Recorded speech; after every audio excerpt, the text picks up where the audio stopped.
안녕하십니까. 장원석입니다. 265쪽 펴주시고요. 265쪽이 이제 주택법에서 그 사업 절차 나오는 것이죠. 사업 절차라면 이제 건축 허가 절차처럼 일단 그 틀을 좀 생각하시고 항상 잡으셔야 되는. 그래서 먼저 대지를 확보하고요. 대지를 확보하고 나서 그 다음에 주택법에서는 사업계획 승인을 받습니다. 사업계획을 작성해서 승인받는 사업계획 승인을 받고 나서 공사 들어가기 전에 착수 신고를 하고요.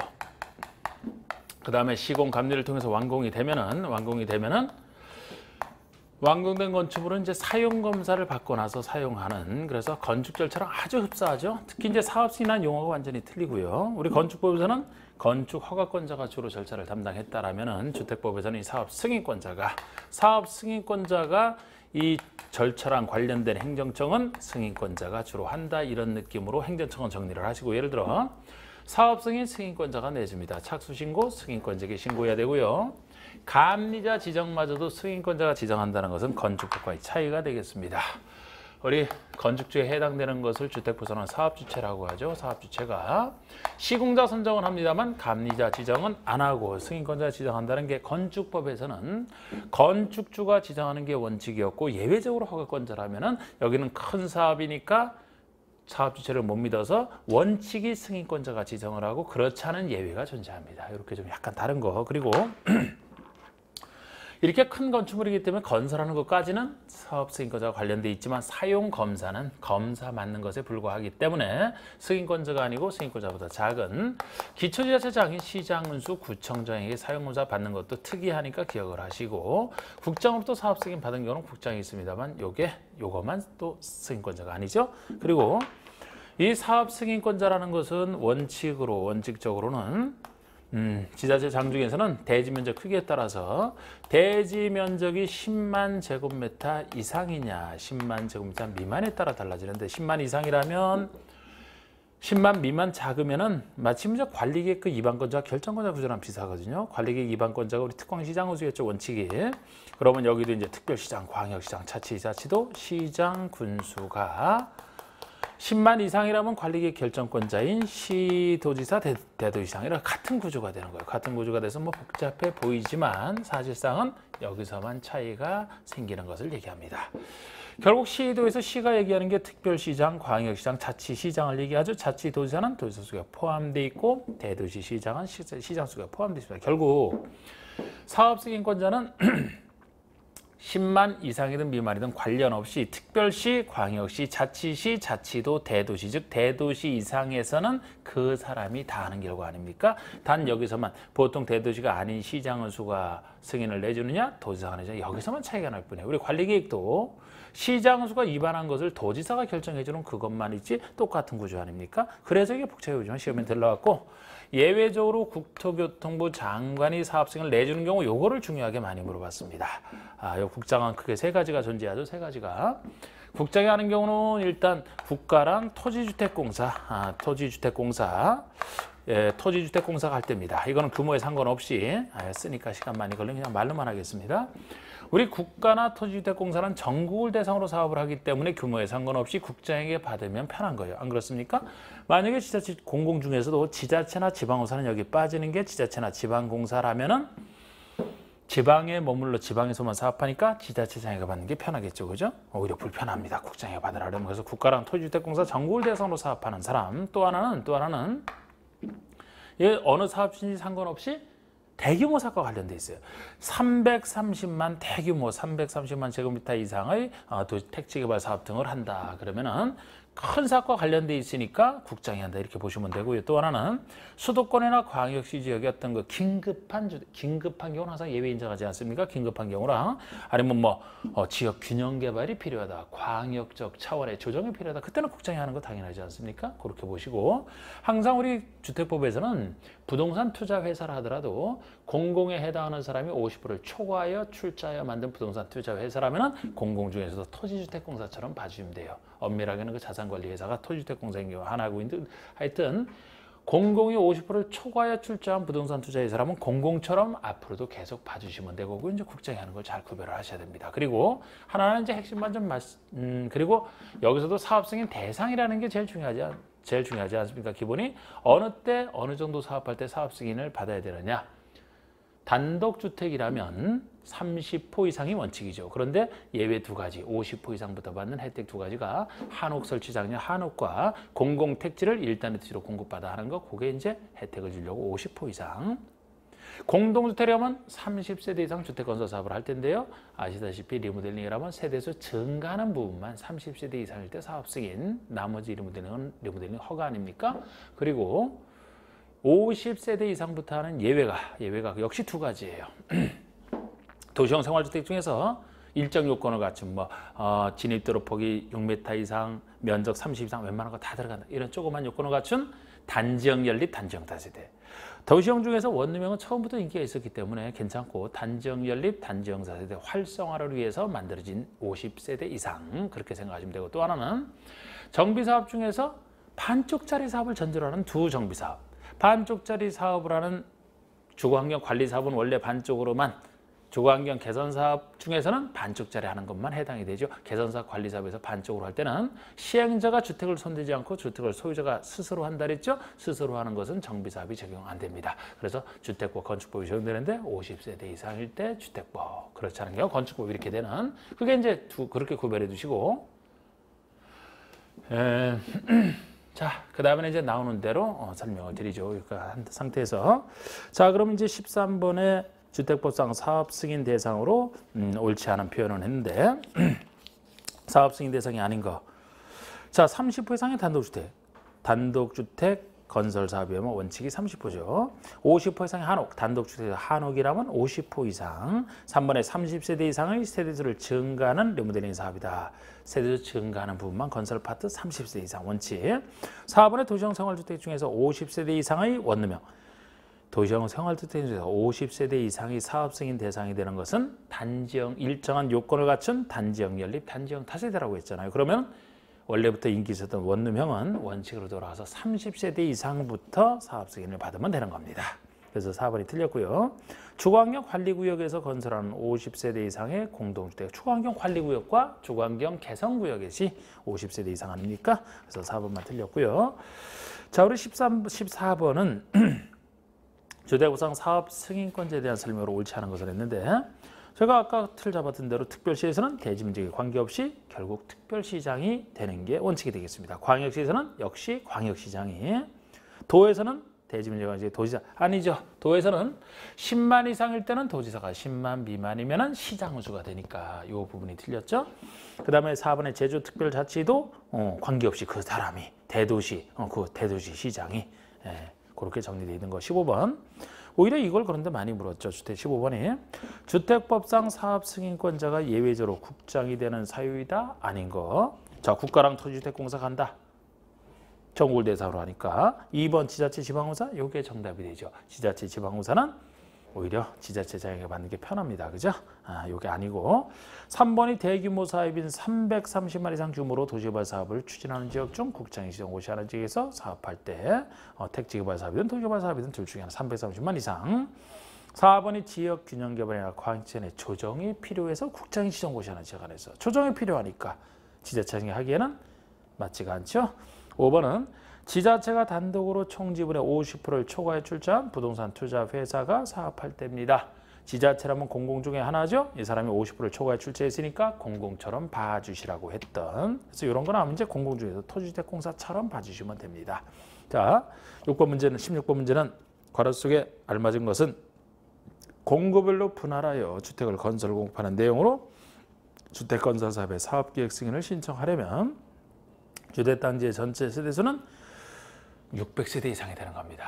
제가 우리 앞에서 공구별 사업은 최소 2 이상으로 나누는 것이고, 거기에 따라서 각 공구별로 300세대 이상은 건설해야 된다 그랬죠. 그러면 공구별로 나누어서 할 수 있는 단지라면은 최소 600세대 이상은 되어야 최소 2로 나누고 각각 300세대 이상 건설하게 돼. 최소 규모가 600세대가 되는 겁니다. 공구별로 분할하여 할 수 있는 사업 규모가요. 이거 한번 나왔던 것이고 그대로입니다. 자, 17번이 주택법상 사업계획 승인을 받은 사업주택에 인정되는 매도 청구권에 대한 설명으로 옳은 거. 자, 우리 매도 청구권 얘기를 해보면, 매도 청구권은 지금 이 절차에서만 두 군데 매도 청구권이 나옵니다. 자, 하나는 사업 승인 후 매도 청구가 있고요. 하나는 사용검사 후 매도 청구가 있어요. 자, 우리 건축법에 나왔던 얘기랑 비슷한데 우리 여기서 잠깐 말씀드리면 우리 대지에 대한 소유권을 미리 확보하는 게 원칙이지만 소유권 확보 없이 할 수 있는 예외 중에서 공공은 믿어주니까 공공사업체가 한다. 아니면은 100% 사용권을 전제로 해서 소유권 없이도 가능하지만 특히 여기서 지구 단위 기획 결정이 필요한 사업이라면 상대적으로 큰 사업이라 지구 단위 결정이 필요한 정도의 사업이라면 100% 사용권은 힘들지 않느냐? 80% 이상 사용권만 가지고 일단 사업 승인 받을 수가 있거든요.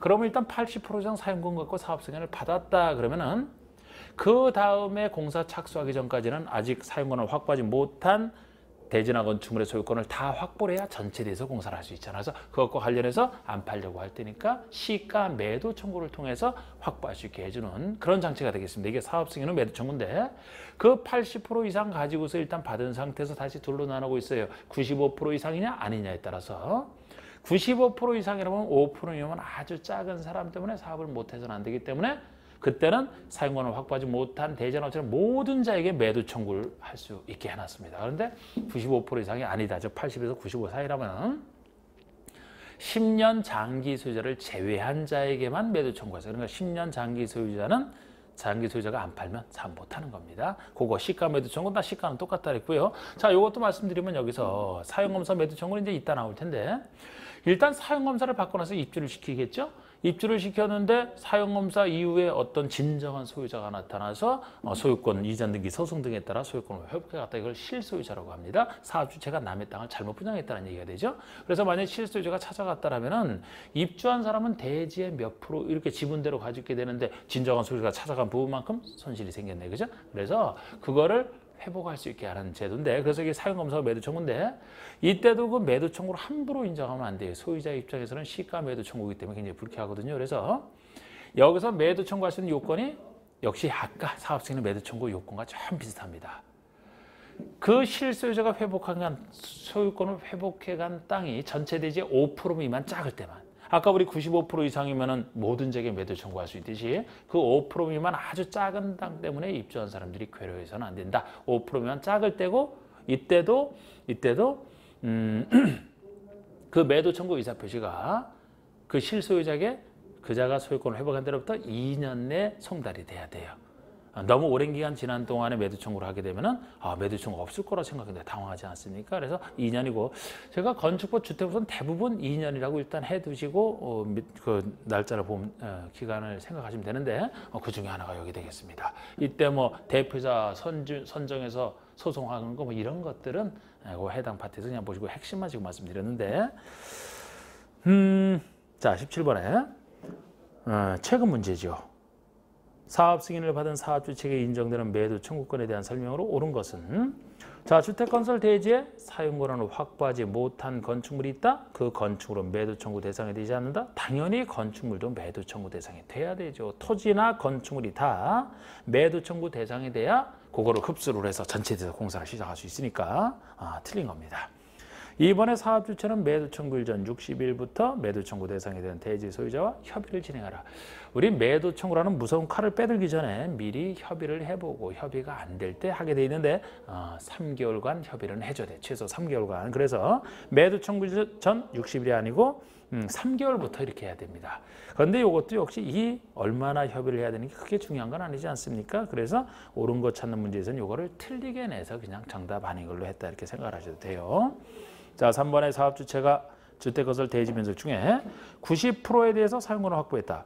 제가 95% 이상하면 모든 자에게 할 수 있고 아니면 10년 장기소를 제외한 자라고 했죠. 그러면 90%에 대해서 구체적으로 물어봤다면 95% 이상이 아닌 경우입니다. 아닌 경우니까 사용권을 확보하지 못한 대지의 모든 자에게 매도 청구할 수 있는 게 틀렸죠. 10년 장기소를 제외한 자에게 매도 청구할 수 있을 뿐입니다. 아니면 앞에 90%를 95% 이상으로 바꾸시든지. 그 다음에 4번은 사업주체가 주택건설 대지 면적 중에 80%에 대해서 사용권을 확보했다. 그럼 80%짜리면 95% 이상이 아니잖아요. 아니니까 역시 아까 얘기한 대로 사용권을 확보하지 못한 대지 소유자 중에 지구단위 기업규약 결정고 실 10년 전에 해당대지 소유권을 취득하여 계속 보유하게 된 자, 즉 10년 장기 소유자를 제외한 자고 10년 장기 소유자에 대해서는 매도 청구를 할 수 없다. 없다니까 맞는 거죠. 10년 장기 소유자를 제외한 자에게 매도 청구할 수 있으니까 이건 없다가 맞는 겁니다. 그 다음에 5번의 사업주체가 리모델링 주택조합인 경우 리모델링 결의에 찬성하지 아니한 자의 주택에 대해서 매도 청구를 할 수 없다?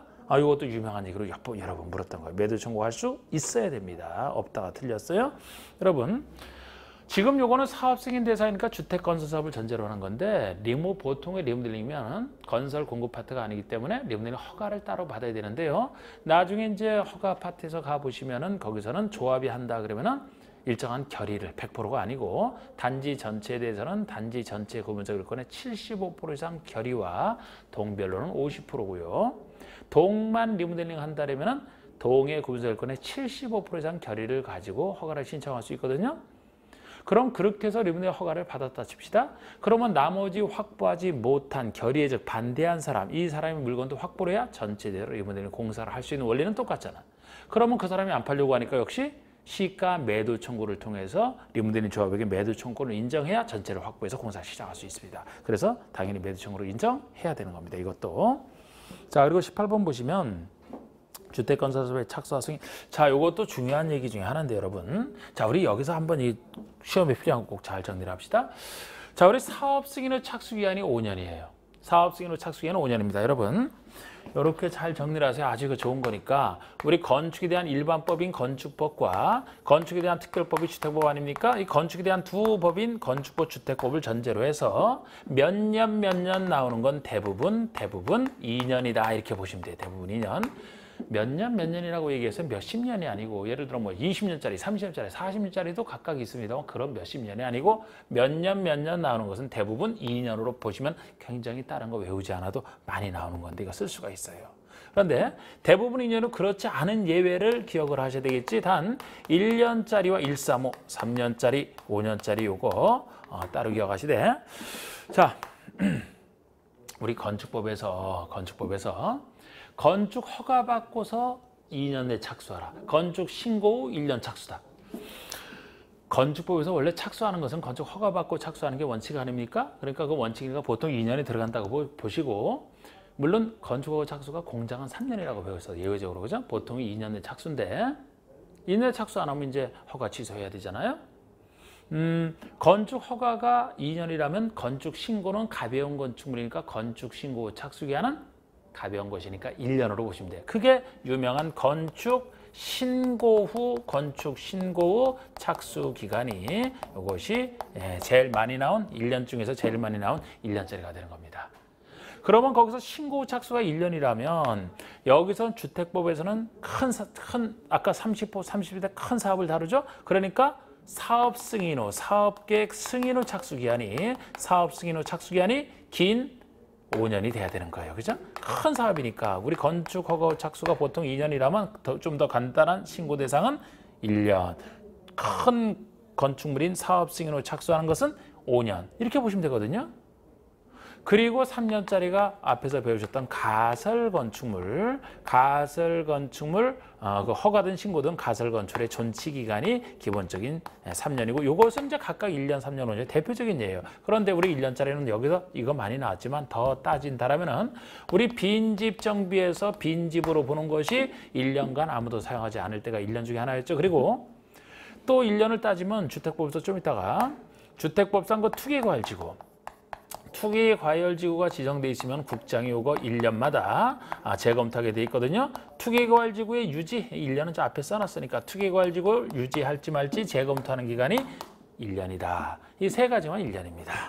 그리고 3년짜리가 가설문제 존치기간이 대표적이지만 주택법에 나오는 주택상환사채의 상환기간이 주택상환세 상환기간이 3년이 최대치예요. 3년을 초과할 수 없습니다. 그래서 요 두 가지가 대표적이고 5년짜리가 사업승인을 착수가 제일 유명한데 이것도 굳이 하나 따지면 특별건축구역에서 5년 내 착수 안 하면 뭐 해지할 수 있다 해서 나오는데 특별건축구역 자체를 조금 잘 취하면 안 된다고 했으니까 그것도 있지만 그것도 알아주시면 이 정도만 하셔도 충분합니다. 꼭 기억하세요. 1년짜리 3가지, 3년짜리 2가지, 5년짜리 하나만 기억하시고 나머지는 다 나오는 건 몇 년은 다 2년이다 보면 아주 많은 것들이 정리가 됩니다. 몇 년 중에서 건축과 주택법을 전제로 해서 그리고 요걸 지금 이제 말씀드리면 사업승인을 착수 기한이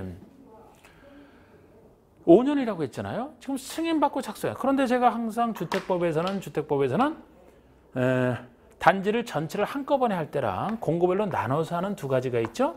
그러면은 단지 전체를 한꺼번에 할 때가 전체에 대해서 승인받은 때로부터 5년 내 착수를 해야 되겠죠. 만약에 공고를 나눠서 하게 되면은 최초 시행하는 공고가 있고 나중에 하는 기타 공고가 이렇게 나눌 수가 있죠. 그러면은 이 최초 공고를 승인받은 때로부터 먼저 시작하는 거 아닙니까? 요것이 승인받은 때로부터 5년이 되는 거예요. 이거는 전체가 승인받은 때로 5년, 요거는 최초 공고만 승인받은 때로 5년이 되는 것이고 기타 공고라면 승인받은 때로부터 계산하는 게 아니죠. 여기에 대해서 최초 착공 신고일이 있겠죠? 여기에 대한 착공 신고를 이때로부터 나중에 하는 거죠. 이때로부터 2년이 되는 거예요. 제가 승인받은 때 하는 것만 5년이라고 했죠? 그러면 기타 공고는 승인이 아니고 최초 착공 신고로부터 하니까 원칙으로 돌아가서 2년이 된다. 이렇게 기억하시고 우리 건축허가 신고에서도 그 기한 내 착수를 안 하면 신고 이력 상실 허가 취소 이렇게 되는데 그럼 여기서 승인의 사업 승인의 취소도 사업 승인 받고 나서 5년 내 착수할 것을 착수를 안 했다. 그러면 승인을 취소할 수 있어요. 취소에 들어가지만 주의할 것은 요거는 아닙니다.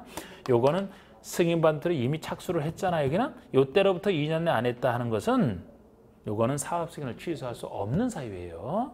승인받은 뜻도 하는 이 착수를 안 했을 때 승인을 취소할 수 있는 겁니다. 자, 그렇게 좀 봐주시고 그 얘기죠. 그리고 참고로 건축허가 착수든 신고 착수든 사업 승인의 착수든 이 사업 착수와 관련해서는 3가지 다 연장할 때는 정당한 사유가 있으면 1년 연장되는 건 다 똑같습니다. 그러면은 자 18번에 옳지 않은 거 됐는데 사업계획 승인을 받은 사업주체는 승인받은 때로부터 5년 내 공사 시작. 이게 일반적인 5년 착수죠. 그럼 이번에 공고별로 분할해서 만약에 한다 이런 말이 들어가면요. 최초로 공사를 진행하는 공고 이것이 승인받은 때로부터 5년 내에 해야 되는 부분이고요. 3번에 공고별로 분할하여 시행하는 경우는 최초로 공사를 진행하는 공고 외의 공고 그럼 기타 공고잖아. 기타 공고니까 승인받은 때가 아니고 단지의 최초 착공 신고일부터 계산하는 것도 정확히 보시고 2년이 되는 겁니다. 2년 내에 시작하라. 4번의 사업승인권자는 정당한 사유가 있다고 인정하면 1년 범위 내에서 착수기한을 연장은 다 1년이죠. 5번의 사업승인권자는 위 3회 규정, 3회 규정, 기타 공고에서 할 때죠. 3회 규정에 따라 사업체가 착수기한 내 공사를 시작하지 아니할 때는 사업승인을 취소할 수 있다. 이때는 취소 못하는 사유고 아까 승인받아도 착수를 안 했을 때 취소할 수 있겠죠.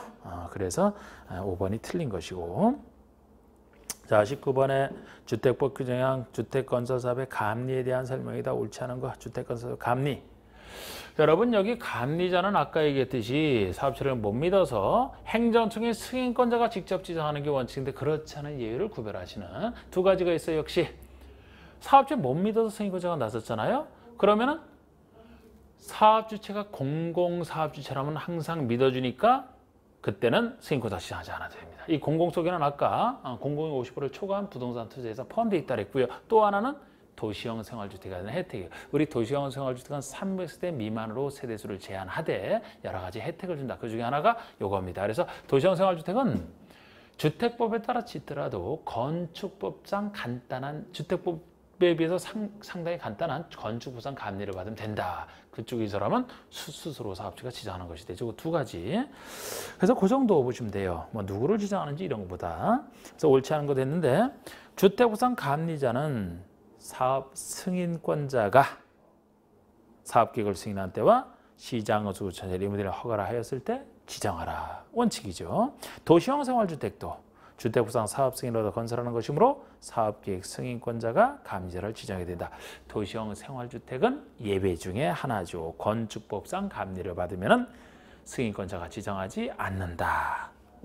자, 2번 틀렸고 3번의 주택건설사 감리자는 300세대 이상의 경우는 건설기술 용역 업자를 지정하라. 뭐 300세대 이상이 몰라도 돼. 그런데 예. 거기서 5번처럼 뭐 감리자나 30세 미만의 경우는 업무 신고를 한 개인과 용역업자, 30세 이상일 때는 개인은 안 되고 용역업자만 이런 식으로 차이가 나요. 그런데 이런 건 뭐 평상시에 잘 물어보는 건 아닙니다. 이게 알아두면 좋지만 그죠? 하여튼 누가 지정하는지 구별하는 게 기본이에요. 그래서 4번에 한국토지주택공사가 사업주체라면 승인권자가 감리를 지정하지 않는다. 공공이니까 사업주가 승인권자가 지정하지 않는 것 중에 하나죠. 자, 그 다음에 10번의 주택법상 주택의 사용검사에 대한 설명으로 틀린 거. 자, 여기 사용검사네요. 자, 공사 다 끝나고 받는 원칙적인 사용검사. 1번 주택건설 사업계획 승인의 조건이 이행되지 않았다. 그럼 공사가 완료된 주택에 대해서 동별로 사용검사를 받을 수 없다. 받을 수 있는 예외 규정입니다. 원래 사용검사는 전체 단지에 대해서 공사가 완료되고 나서 사용하기 전에 받는 게 사용검사 아닙니까? 그런데 지금 우리 지문처럼 사업 승인 조건을 예를 들어 걸었는데 조건이 이행되지 않았다면은 동별로도 정식 사용검사를 받을 수 있어요. 원래 동별로는 완료된 부분에 대해서 먼저 쓰고자 하는 임시 사용 승인 대상이 되는 거 아닙니까? 그런데 사업 승인 조건이 미이행되면 정식 사용 검사를 동별로도 받을 수 있어요. 조건을 걸어놨는데 전체는 완료됐는데 어느 동은 조건이 이행됐고 어느 동은 조건이 이행이 안 됐다면 동별로도 검사를 해줄 수 있다는 겁니다. 그래서 없다가 틀리고 있다. 2번에 사업주체가 파산하여 주택건설을 계속할 수 없고 시공보증자도 없다. 사업주체가 원래 완공하고 나서 신청해서 받는 건데 사업주가 파산을 해서 할 수 없다. 그럼 완공 못하지 않았습니까? 파산했으니까. 그러면 이때는 시공보증자가 있으면 이제 보증자가 나머지 건설을 시공하고 받아야 돼요. 그런데 여기서는 지금 보증자도 없대. 보증자도 없다라면 마지막에는 제일 발등에 불 떨어진 사람이 입주자들이죠. 그래서 입주예정자 대표회를 구성해서 입주예정자 대표회가 시공자를 정하여 나머지 공사를 시공하고 사용검사를 받아야 됩니다. 그래서 그 순서도 맞고요. 3번에 주택건설 사업을 공구별로 분할하여 시행하는 내용으로 사업 승인을 받은 경우에는 공구별로 분할해서 한다. 그러면 당연히 공구별로 사용검사를 받을 수 있어야 되겠죠. 공구별로. 원래 그러려고 공구별로 나누는 거 아닙니까? 4번의 사용검사는 신청일로부터 15일 내 하라. 건축법에서는 7일 내 검사. 여기는 좀 더 큰 사업이니까 15일 내 검사를 하라. 5번에 공동주택의 동별로 공사가 완료되고 임시 사용 승인 신청이 있다. 자, 우리 임시 사용 승인은 완료된 부분을 먼저 쓰고자 할 테니까 공동주택은 동별로 신청할 수 있어요. 그런데 이때 대상주택의 사업계획 내용에 적합하고 사용에 지장이 없다라면 세대별로도 임시 사용을 할 수 있다. 맞습니다. 원래 동별로 신청하지만 동 중에서도 세대별로 먼저 써라 이렇게 할 수 있어요.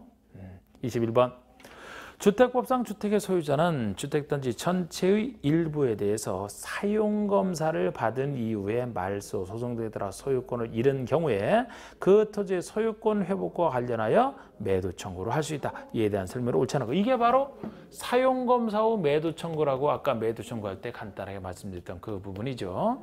1번에 해당 토지 면적이 단지 전체 면적의 10% 미만 5% 미만일 때, 5% 미만 아주 작은 땅 때문에 전체가 괴로워할 때죠. 5% 미만입니다. 5% 이상만 되더라도 매도 청구를 못하기 때문에 진정한 소유자의 권리가 보호받고 여기 이제 입주자들은 뭐 따로 돈 좀 더 비싸게 주고 사든지 해야 되겠죠. 자, 5% 미만일 때 10% 미만이 틀렸고요.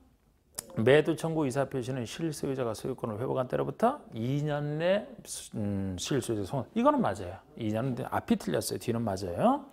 제가 아까 1.3 아니고 다 2년. 이거 1.3 아니잖아. 2년. 이번에 주택의 소유자는 대표자 선정하여 매도 청구 소송을 제기할 수 있어야 되죠. 대표자 선정해서 이 경우 대표자는 단지 전체의 4분의 3 이상 동의, 4분의 3 동의로도 선정한다. 맞고요. 3번에 매도 청구에 대한 소송에 대한 판결은 소유자 전체에 대해서 효력이 있어야 되는 거겠죠. 그죠? 대표자가 제기했지만 전체에 대해서 효력이 있어야 되죠. 당연히. 그리고 해당 토지를 시가 매도 청구.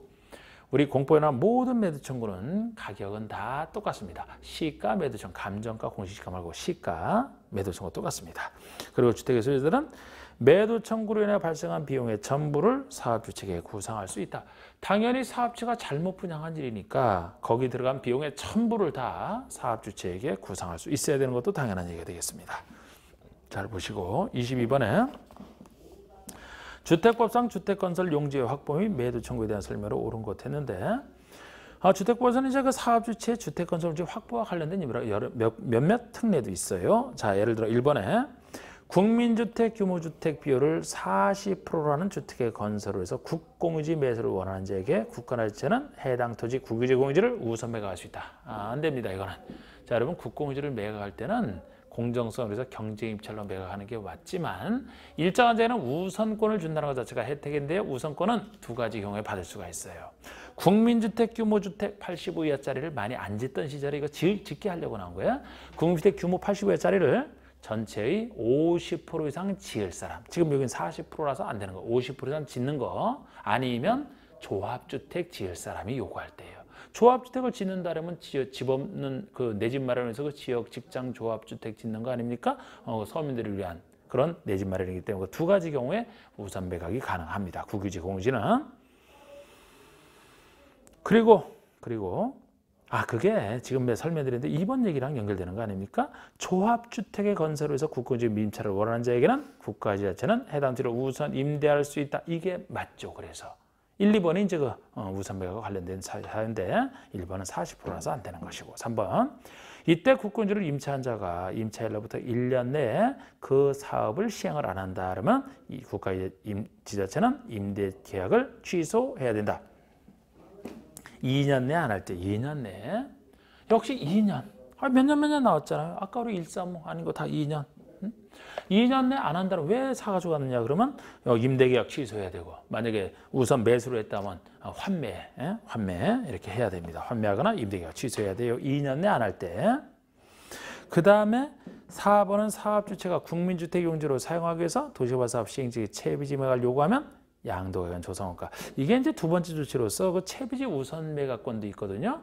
그러면 도시개발법에서 환지 방식으로 우리 할 때 시행자가 채비지 가지는 것을 그 대신 채비지 우선 매각을 요구할 때는 지금 여기 나온 것처럼 사업주체라면 공공이든 민간이든 다 돼요. 그런데 반드시 국민주택 용지로 쓰고자 할 때만 우선 매각을 요구할 수 있고 그러면 우선 매각을 할 때는 그 시행자는 자기가 가진 채비지의 총 50%, 2분의 1까지 우선 매각할 수 있는 근거 규정인데요. 우선 매각할 때 시행자가 일방적으로 손해봐서는 안 돼. 조금 그냥 손해는 봐라. 그래서 원칙이 감정가격이고요. 예외적으로 아주 임대주택 건설 등 아주 서민들을 위하는 경우만 조성원가. 조성원가가 조성된 원가는 훨씬 싸잖아. 감정가보다는. 그렇게 원칙이 감정가, 예외적으로 임대주택 건설 등이 조성원가입니다. 그러면 여기는 지금 그냥 조성원가로 원칙으로 하라는 표현이기 때문에 틀린 거예요. 감정가가 원칙이고 예외가 조성원가가 되겠습니다. 그 다음 5번에 인가를 받아 설립된 리모델링 조합은 리모델링 결의에 찬성하지 아니한 자의 주택 토지에 대해서 매도 청구를 할 수 없다? 아까 이때 했잖아. 그래서 이것도 틀리고 맞는 것은 2번 맞는 것이고 23번 보시면 주택법상 수용 사용에 대한 설명이다. 옳지 않은 것을 했는데 1번 등록사업자도 국민주택을 건설하기 위해서 필요한 경우는 수용 사용할 수 있다.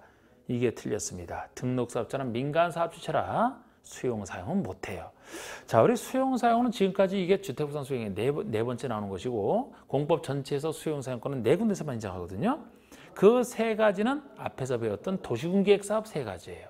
도시군계획 시설 사업, 개발부산 개발 사업, 정부산 정비 사업에서 이 도시군계획 사업 자체가 일종의 공공성이기 때문에 그때는 이 3가지 도시군계획 사업에 속하는 경우는 공공시행자든 민간시행자든 시행자라면 수용 사용할 수 있습니다. 자체로 공공성을 많이 띠기 때문에. 그런데 마지막 하나가 주택법인데 주택법상 주택건설사업은 자체로 공공성이 있는 게 아니잖아. 도시계획 사업이 아니기 때문에. 그래서 자체로 공공성을 갖춰야 돼요. 그래서 앞에 3 사업의 수용 사용과 달리 공공사업주체만 가능하고 그것도 국민주택건설과 관련해서만 아주 요건이 제일 까다롭습니다. 수용 사용 중에서는.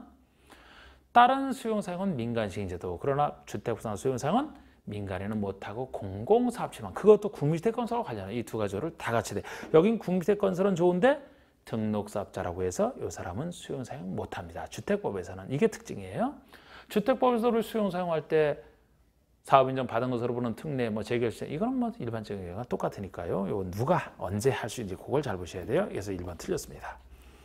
2번에 국민주택을 건설하거나 국민주택을 건설하거나 대지를 조성할 때 필요한 토지 등을 수용 사용할 수 있는 규정. 국민주택 건설과 관련해서만. 3번에 토지 등을 수용 사용하는 경우에 이 법에 규정한 것을 제외하고는 공토법을 준용하는 것 모든 수용소는 똑같지 않습니까? 4번에 사업계획 승인이 있으면 공토법에 의한 사업인정으로 본다. 각각 사업인정 받은 것으로 보는 시기는 각각의 법에서 사업시행권을 딸 때 주택법이라면 사업계획 승인을 받았을 때 사업시행권 따죠? 그럼 사업인정 받은 것으로 본다. 똑같잖아요. 개발법이 특이하다 그랬죠. 그죠? 이 부분은 5번의 재결 신청은 사업 승인을 받은 주택건설 사업기간 내에 할 수 있다. 1년이 아니고 사업기간 내에 재결 신청하는 건 뭐 똑같은 특례가 되겠습니다. 그래서 1번만 틀렸고요. 24번.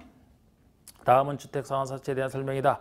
이중 옳지 않은 것은 주택상환사채가 회사사자, 회사채인데요. 민영주택 지을 사람이 돈 없을 때 사채를 발행해서 쓴 다음에 그 돈 갖고 주택을 지어서 주택으로 나중에 채권자에게 갚아주는. 그래서 말 그대로 주택상환사채입니다. 근데 이것도 많이 나던 채권이에요. 옳지 않은 거 됐는데 1번의 한국토지주택공사 등록사업자만 주택으로 상환사채를 발행할 수 있다. 만이지만 맞습니다. 이게 민영주택 재원이라고 했잖아요. 돈 없는 민영주택 지을 사람이. 그러면 공공과 민간주택 하나씩 생각하시면 돼.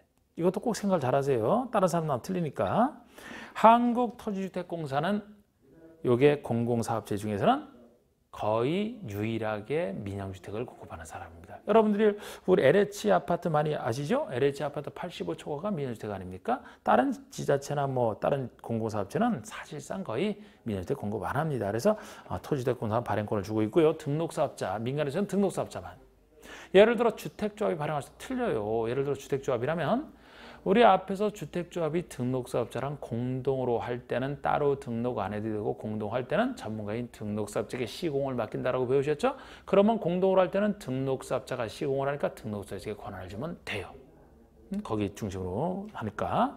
그런데 만약에 주택조합 다른 민간인이 등록자가 공동으로 하지 않고 혼자 한다라면, 단독으로 한다라면 그때는 민간에서 꼭 등록을 해야 등록사업자가 돼야 사업을 할 수 있죠. 그러니까 민간은 단독으로 할 때는 등록자 자체가 되어야만 되고 공동으로 할 때는 등록자에게 일을 맡기기 때문에 어느 경우나 등록사업자가 인정하면 충분해지는 그런 식으로 제가 항상 설명을 합니다. 그래서 다른 민간은 못해요. 그런데 이거 맞고 2번의 등록사업자는 금융기관 등의 보증을 받은 때에 한하여 발행할 수 있다. 자, 우리 채권 4가지 중에서 이게 마지막 채권인데 주택상환채랑 비슷한 것이 개발법에 나오는 토지상환 채권입니다. 개발법상 토지상환 채권은 토지나 건축물로 상환하는 채권 아닙니까? 토지나 건축물 큰 하나값. 여기는 건축물에서 주택 하나값이잖아. 이런 큰 채권은 공통점이 큰 채권이니까 괜히 민간인이 발행했다가 책임 못 질까 봐 민간인이 발행할 때는 보증을 받아야만 발행한다. 그리고 이름이 표시되어 있는 김영증권으로 발행하는 게 공통점이에요. 큰 채권인데 소유자의 이름이 표시가 돼야지. 김현증권. 그리고 발행기획 작성해서 승인받는 것도 똑같은 얘기가 됩니다. 둘이. 그래서 2번 등록사업자가 민간인이죠. 보증을 받아야만 발행할 수 있다. 이렇게 나가는 겁니다. 그래서 자 3번에 주택상환채는 김영증권으로 발행해요. 소유자 이름이 표시된 사채권자 명의 변경은 취득자 성명을 채권에 기재하는 방법으로 한다. 그러나 뒤가 틀렸습니다. 자, 우리 김영증권의 양도 방식은 토지상환채권이랑 똑같거든요. 채권 원부에 소유자 이름이 기명돼 있으니까 명의를 변경하려면 여기라면 사채니까 사채 원부의 취득자 성명과 주소를 기록해야 명의는 바뀌는 겁니다.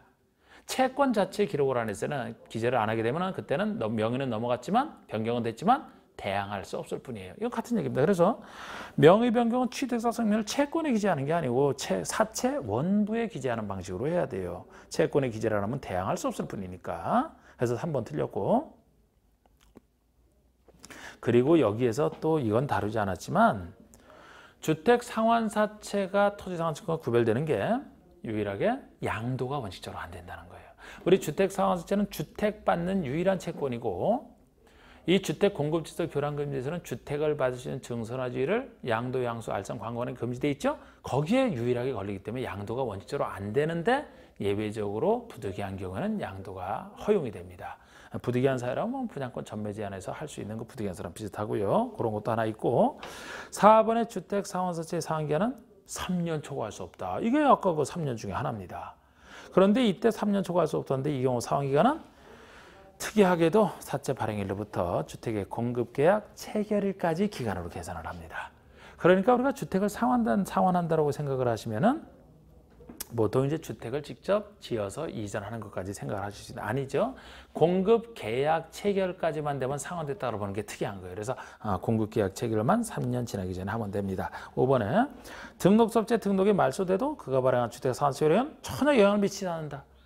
보증한 사람이 책임집니까? 보증을 받아야만 발행하시고 전혀 영향 미치지 않는다. 맞는 거예요. 자, 이제 공급 파트 들어가서 우리 주택의 공급 파트에서는 공인중개사 주로 하는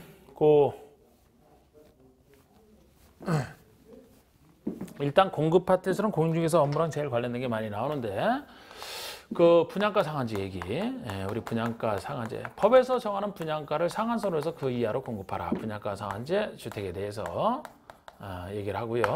또 하나 저당권 등의 설정 제한이라고 해서 우리 입주 예정자를 보호하기 위해서 사업주체로 하여금 예정자를 해야 할 수 있는 저당권 등을 함부로 설정하는 것을 못하게 일정에다 못하게 제한하는 이거는 이제 사업주체가 하는 것이고 그 다음에 입자로 선정된 지위 등 즉 우리가 속칭 분양권에 의해서 이 분양권을 전매하는 것을 일정 기간 동안 못하게 전매 제한하는 그 다음에 주택 공급 질서를 교란하는 행위를 금지하는 공급시설 교란 금지 이렇게 이제 4가지 얘기가 다 공인중개사 관련해서 중요한 얘기들을 이제 공급 파트에서 배우게 됩니다. 하나는 이제 설명 들어갈 텐데 자 하나하나 보시죠. 1번에 주택법령상 주택의 공급에 대한 설명으로 옳지 않은 것은 했는데 1번에 등록사업자가 주택의 입주자를 모집할 때는 시장의수 중에 승인하다. 자, 우리 입주자 모집할 때는 모집해도 되는지 시장의수 구청장이 간단하게 승인받아는 게 이게 입주자 모집 승인이라는 거예요. 그런데 만약에 복리시설의 입주자라면 복리시설은 상가, 주택보다는 중요성이 떨어지기 때문에 모집할 때는 신고로 충분합니다. 그런데 지금 이 승인이나 신고도 공공에겐 적용이 안 돼요. 공공사업주는 믿어주기 때문에 승인 신고 없이 입주자 모집이 가능한 게 공공사업주체입니다. 그래서 민간인을 전제로 하는 거예요. 그러면 지금 1번은 등록사업주는 보통 민간인이죠. 시장의주체가 승인받는 거 맞습니다. 2번은 토지주택공사가 사업주체로서 입주자를 모집하려는 경우 시장의주체 승인을 받지 아니한다. 토지주택공사는 공공이죠. 그러니까 승인받지 않는다가 맞는 겁니다. 3번에 민간사업주체가 복리시설의 입주자를 모집하려는 경우에는 시장의수구청장의 승인받아야 된다. 복리시설의 입주자 모집할 때는 신고예요. 신고, 승인하는 신고 간단하게. 4번에 지방공사가 총지분의 50%를 초과하여 출자한 부동산 투자해서 그럼 공구처럼 봐주자라고 했으니까 입주자를 모집할 때 시장 등의 승인을 받지 않는다가 맞는 겁니다. 5번의 사업체는 국가요금자나 장애인에게는 입주자 모집 조건을 달리 정하여 별도로 공고받치는 특별규정이고요. 그 다음에 2번은 분양가 상한제 적용주택에 관련된 설명이다. 틀린 것을 했는데 여러분 분양가 상한제 적용주택에서는 기본적인 틀이 적용 대상인지 아닌지 구별하는 게 기본적인 그거예요. 분양가 상한제라면 일반 공급하는 공동택 중에서도 공공택지에서 짓는 건 다 적용받지 않습니까? 그리고 민간택지에서 짓는 것은 원칙적으로 적용 안 받아. 단지 민간택지에서는 따로 적용할 필요가 있을 때 지정되는 분양가 상한제 적용지역으로 지정된 곳에서만 민간택지는 적용을 받습니다.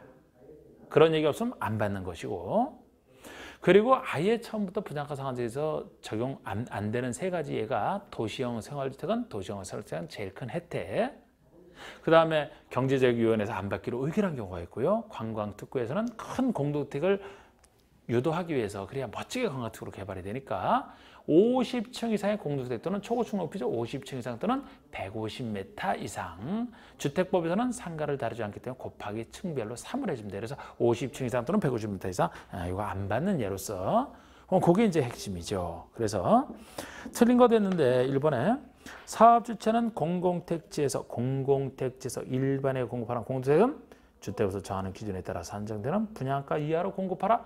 정확합니다. 공공택지니까요. 2번에 사업주가 공공택지 외의택지 이걸 민간택지를 이렇게 표현하죠. 공공택지 외의택지라고. 여기서 일반에 공급하는 공동택은 언제나 분양가 상한제 적용을 받지 않는 언제나 받지 않는다. 언제나가 들어가서 틀렸어요. 원칙적으로 안 받지. 분양가 상한제 적용 지역이라면 적용을 예외적으로 받으니까 언제나가 틀린 겁니다. 3번에 공공택지에서 주택을 공급하는 경우 택지비는 우리 택지비를 어떻게 계산하느냐. 우리 공공택지에서는 그 공급한 실제 주체가 공급한 공급가를 그대로 인정하기 때문에 우리 공공택지에서 짓는 사람은 이 분양가 상한제를 별로 두려워하지는 않았어요. 공급 가격에 관련 택지와 관련된 비용을 가산한 금액으로 하는데 이게 이제 민간 택지에서 할 때가 4번이죠. 분양가 상한제 적용 지역에서 주택을 공급하는 경우에 택지. 분양가 상한제 적용 지역 자체가 민간 택지에서 적용받게 하려고 지정된 땅이라고 했죠. 그러니까 민간 택지를 전제로 하는 건데 이때는 민간인들이 그전에 불만이 많았던 게 실제 매입한가에서 그걸 인정해 주는 게 아니고 감정평가, 지금 여기처럼 감정평가에게 일정한 비용을 가산한 금액으로 하는 것이 원칙이고 예외적으로 매입가를 일정 범위 내에서만 작게 인정을 하기 때문에 민간 택지를 짓는 사람들이 이게 불만이 많았던 겁니다. 이게 공공택지와 3번과 4번의 차이예요. 근데 지금은 이제 민간 택지는 많이 벗어났으니까 적용지역이 아닌 한 5번의 건축비란 실제 들어간 건축비가 아니고 역시 국장이 정하여 고시하는 건축비를 기본형 건축비라고 하는데 여기다가 일정 비용을 가산해서 계산하기 때문에 그래서 작아지는 겁니다. 이 둘을 합친 게 분양가가 되겠고요. 자, 넘겨보시면 3번에 다음 중 사업주체가 주택보수 정하는 기준에 따라 산정되는 분양가 이하로 공급해야 주택은 어느 것이냐? 도시형 생활주택 안 받습니다. 혜택. 조합원에게 공급하는 조합주택. 여러분 제가 분양가 상한제는 일반에게 공급하는 걸 전제로 해서지 조합원에게 공급하는 것은 일반 공급뿐이 아니죠. 이렇게 조합원에게 공급하거나 아니면 뭐 국가요금제에 특별 공급한다, 단체 공급한다 이런 거는 아예 처음부터 빠지는 거예요. 그래서 빠졌고 아니고 3번에 경제자유구에서 경제자유구역위원회가 외자유치 촉진과 관련이 있다고 인정하여 분양가 제한을 적용하지 아니하기로 심의 의결하면 안 합니다. 4번이 관광특구에서 건설을 공급하는 층수가 40층인 공동주택. 자, 우리 관광특구에서는 50층 이상 또는 150m 이상한테 적용을 안 한다 그랬죠? 이거는 40층이니까 50층 이상이 아니기 때문에 분양가 상한 적용을 받는 거예요. 이거는. 이게 답이고. 그리고 관광특구에서 건설을 공급하는 높이가 180m인 공동주택은 150m 이상에 속하니까 안 받는 것에 들어가는 거죠. 답이 4번이 되는 겁니다. 자, 우리 4번 문제 보시면 다음은 분양가 상한제 적용 지역에 대한 설명이다. 옳지 않은 거. 분양가 상한제 적용 지역 1번 공공택지 외택지에서 일반에게 공급하는 주택에 대해서 즉 민간택지에서 일반에게 공급하는 주택에 대해서 분양가 상한제 적용을 받게 하려고 지정 정확합니다. 2번에 국장이 미리 시도사 의견 듣고 주거정책심의회 심의를 거치한다. 이 분양가 상한제 적용 지역은 옛날에 아예 폐지하려고 하다가 야당 반대 때문에 그걸 그대로 유지했던 거 아닙니까? 그래서 그 대신 국장이 지정하라. 그리고 요건을 굉장히 까다롭게 해놔서 사실상 지정이 안 돼 있는 거 아닙니까? 그래서 국장이 아랫사람이 의견만 듣고 심의 거쳐 지정하게 돼 있어요. 국장만이 지정을 하는 게 분양가 상한제 적용지역인데 지금까지 지정을 안 했던 건데 현 정부 들어서는 이제 9월부터 이 요건이 바로 3, 4, 5번인데 이 요건이 너무 세다. 그래서 사실상 안 하려고 했던 거 아니냐. 이 요건을 영 개정을 통해서 완화를 해서 주로 강남 쪽에 그 높은 분양가를 잡으려고 요거를 이제 완화해서 지정하려고 합니다, 지금. 그래서 제가 이제 9월 중순에 그 영의 개정이 예정이 돼 있기 때문에 제가 이제 9월 중순까지 좀 개정되는 걸 좀 봐서 어쨌든 지금 이거는 이제 그때 가서 개정이 되면 바뀔 수는 있어요. 그런데 바뀌더라도 이걸 해놓은 상태에서 이게 얼마나 까다롭기 때문에 이걸 완화하려고 하느냐. 일단 이건 이 점에서 하고 바뀌어지는 건 바뀌어봐야 합니다. 그때 가서 바뀌면은 다시 또 제가 말씀을 드리고요. 자, 우리 3번은 일단 2번까지 맞고 3번은 직전 3개월간의 아파트 이렇게 다 지정 기준 중에서 다 3개월 동안이에요. 아파트만 가지고 따지고 아파트 매매가 상승률이 3% 이상인 지역에 10% 이상인 지역이 지정하니까 이 정도면은 굉장히 많이 오른 거예요. 3개월 동안 10% 이상이면 10% 이상. 3번 틀렸고 4번에 3개월간 월 평균 아파트 거래량이 전년 동기 대비 200% 이상, 2배 이상 증가, 전년 동기 대비 2배 이상 증가한 지역에 지정할 수 있고요. 5번에 직전 3개월간 아파트 평균 청약 기준율이 20대를 초과한 매매가 상승률만 10% 이상이고 나머지 2배, 20대 1 다 이자랑 관련돼 있죠. 이 세 가지 중에 하나가 바로 분양가 상한제 적용 지역에 대한 얘기가 되겠습니다. 자, 일단 잠깐 쉬었다가 또 진행을 하겠습니다.